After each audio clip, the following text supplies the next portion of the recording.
Hello everyone and welcome to the class of Applied Mathematics.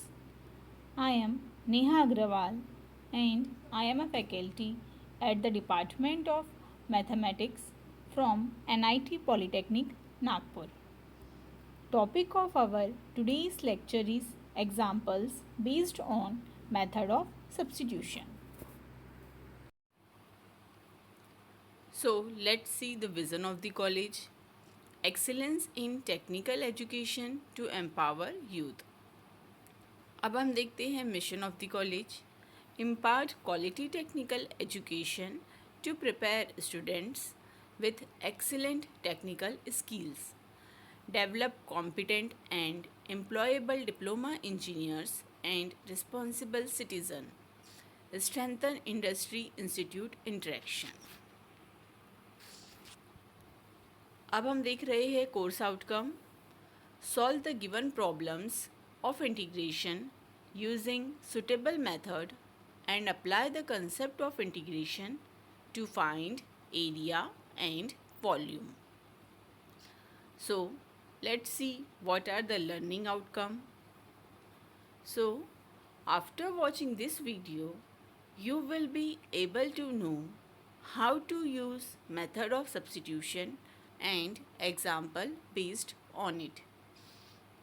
आज का ये video देखने के बाद आप सभी को मेथड ऑफ सब्स्टिट्यूशन का यूज़ किस तरह करना है और उसका यूज़ करते हुए एग्ज़ाम्पल को किस तरह से सॉल्व करना है ये अच्छे से समझ में आ जाएगा.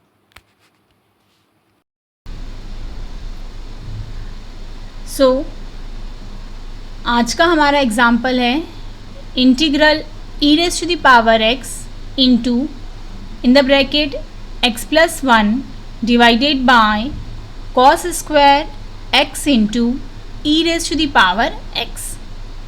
आज भी हम मेथड ऑफ सब्स्टिट्यूशन के ऊपर डिपेंड एग्जाम्पल यहाँ पर सॉल्व कर रहे हैं. ओके, ये एग्जाम्पल बहुत ही इम्पॉर्टेंट है. Okay, exam point of view भी, और आप लोग को बहुत ध्यान से समझना है. बहुत ही इंटरेस्टिंग एग्जाम्पल भी है.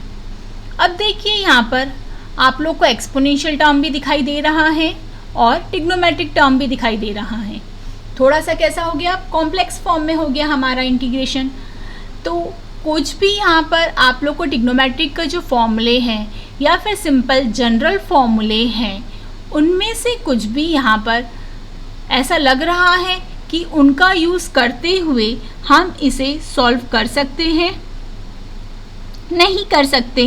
ओके, अब नहीं सॉल्व कर सकते हैं तो क्या करना पड़ेगा, तो कुछ ना कुछ तो यूज़ करना ही पड़ेगा इसे सॉल्व करने के लिए. तो इसे सॉल्व करने के लिए अब हम क्या करेंगे, सब्स्टिट्यूशन मेथड का यूज़ करेंगे. तो सब्स्टिट्यूशन मेथड का यूज़ करके हम इसे किस तरह से सॉल्व कर सकते हैं, उसके लिए हमें सब में पहले पता होना चाहिए कि हमें सब्स्टिट्यूट क्या करना है. अगर हमें पता ही नहीं रहेगा कि हमें सब्स्टिट्यूट क्या करना है तो हम इस एग्जाम्पल को सॉल्व कर पाएंगे क्या, बिल्कुल भी नहीं.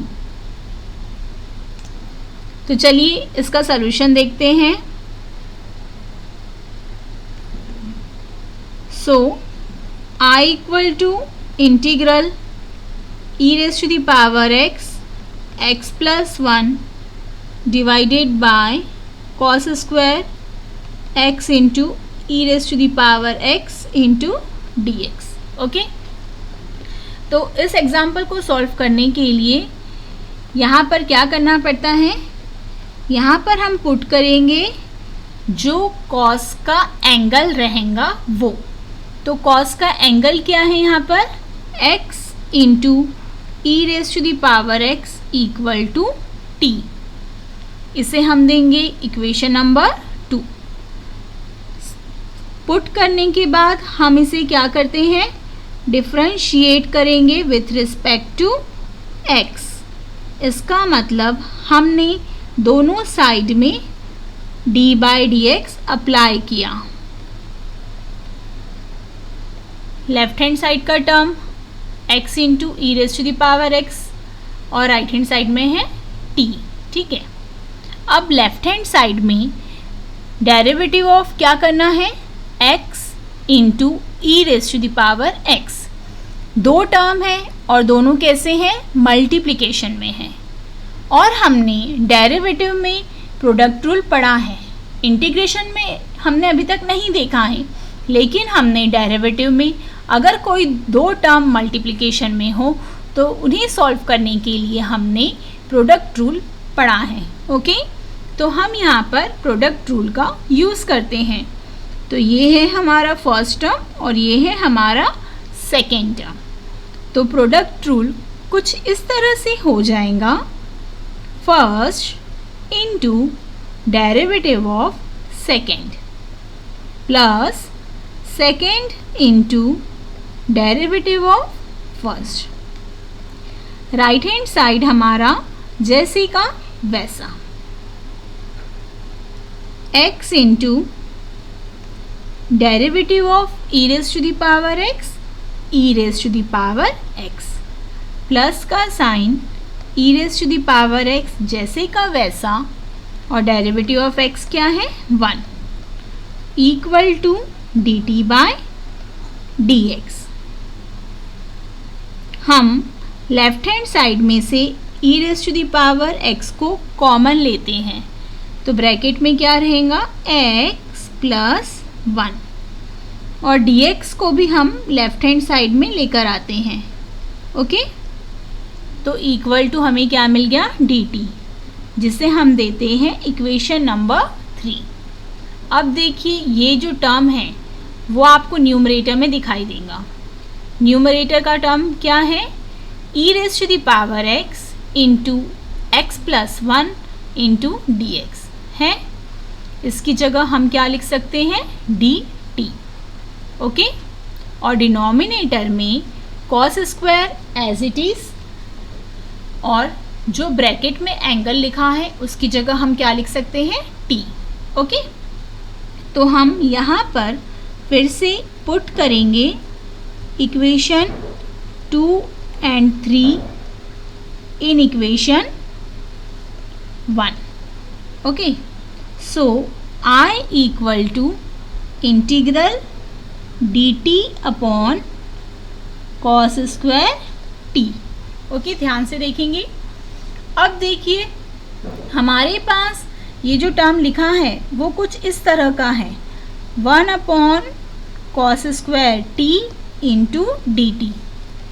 हमारे पास 1 अपॉन कॉस स्क्वायर का इंटीग्रेशन है क्या, नहीं, लेकिन हमें पता है कि 1 अपॉन कॉस क्या हो जाता है, 1 अपॉन कॉस हो जाता है सेक टी। ठीक है, यहाँ पर वेरिएबल t है इसलिए हमने भी यहाँ पर वेरिएबल t लिखा, और यहाँ पर स्क्वायर है इसीलिए स्क्वायर इंटू डी टी। और integration of sec square T क्या हो जाता है, tan t प्लस c।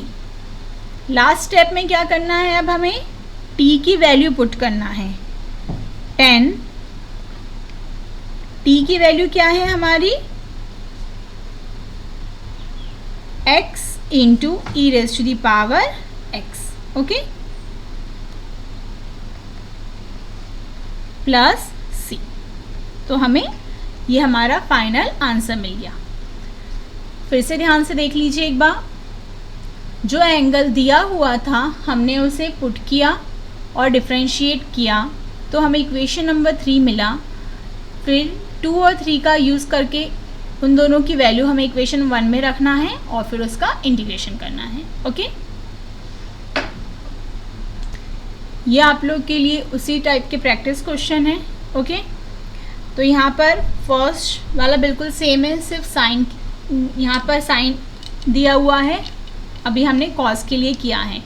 तो जो ये इसका एंगल भी x into e raise to the power x है, वही आप लोग फर्स्ट वाले एग्जांपल में सब्स्टिट्यूट करेंगे। ठीक है, और फिर उसे डिफरेंशिएट करेंगे। डिफरेंशिएट करने के लिए यहाँ पर आप प्रोडक्ट रूल का यूज़ करेंगे। सेकेंड और थर्ड एग्जाम्पल में क्या करना है, सेकेंड वाले एग्जाम्पल में देखिए जो टर्म है आपका, वहाँ पर जो एंगल है वो कैसे दिया हुआ है, E raise to the power x divided by x। तो यहाँ पर भी आपको जो साइन का एंगल है वही पुट करना है, लेकिन ये डिवीज़न के फॉर्म में है तो आप लोग को क्वेश्चन रूल का यूज़ करना है। थर्ड वाले एग्जाम्पल में भी सेम एज इट इज़ आप लोग पुट करेंगे और फिर डिफ्रेंशिएट करने के लिए डिफ्रेंशिएट करते समय क्वेश्चन रूल यूज़ करेंगे। ठीक है, तो आप लोग को क्वेश्चन रूल यूज़ करने पर e raise to the power x into x minus 1 divided by X square, ये जो टर्म है वो भी मिलता है। ओके, इसकी जगह क्या करना पड़ता है, dt लिखना है। ओके, तो आप लोग ये तीनों एग्जाम्पल को ट्राई करेंगे।